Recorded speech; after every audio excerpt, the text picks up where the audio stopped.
The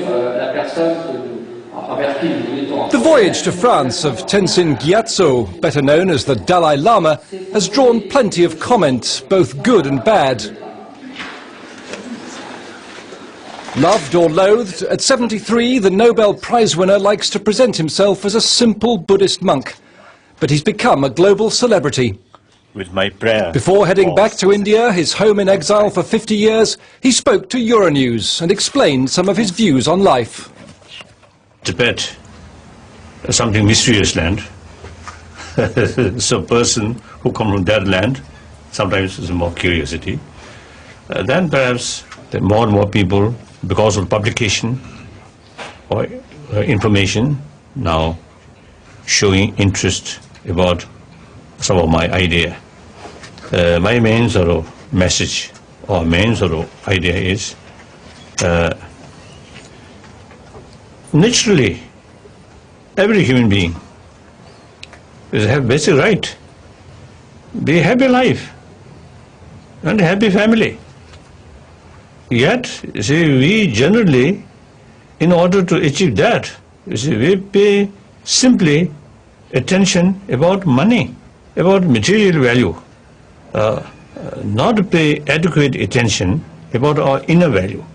Then another thing, the harmony among the different institutions. I really deeply respect or admire all these different traditions. Some Christian friend described me as a good Christian. So we have common experience, common practice, in spite of different philosophy. And then perhaps some people, I think, express to me they love my smile.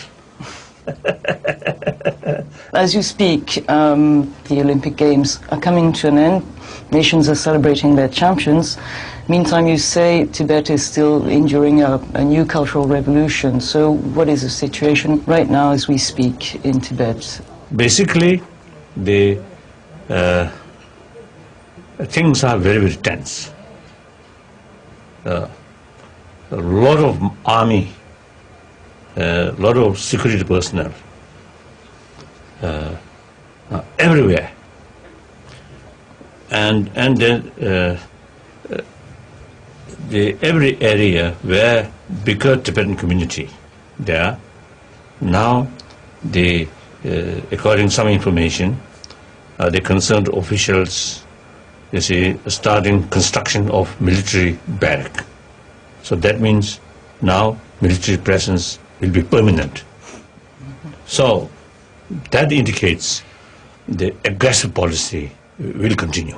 Do you plan any changes in your approach, in the middle way approach, or any concessions to the Chinese who do not trust you when you say you don't want Tibetan independence, who do not recognize your government in exile, who do not recognize the Tibetan flag, the anthem?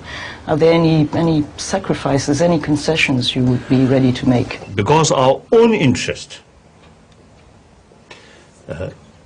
we fully committed remain within the People's Republic of China, because Tibet materially backward and landlocked country, small population.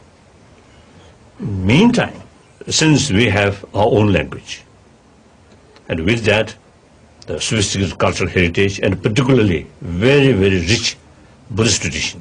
So it is not only 6 million Tibetan people's concern, but also the large number in that part of the world, this is sharing same Buddhism, same Buddhist culture.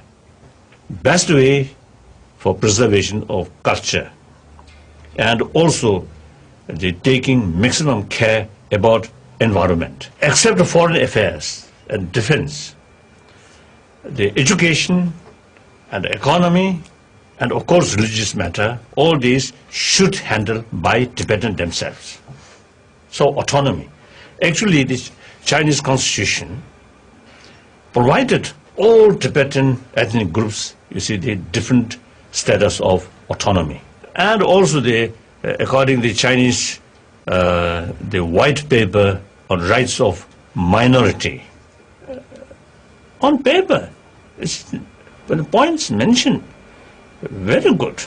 But these are not implementing. There are divisions amongst the Buddhist community and the Tibetan Buddhists. Some people in the younger generation, for instance, disagree with the middle way, are getting impatient. I mean, do you fear there might be more violence? I don't think.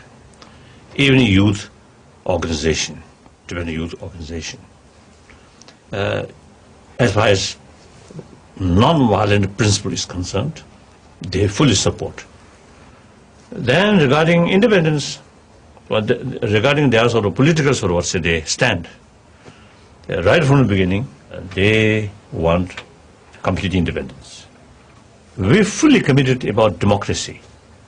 So different voice, different views, different ideas, most welcome. The American President George Bush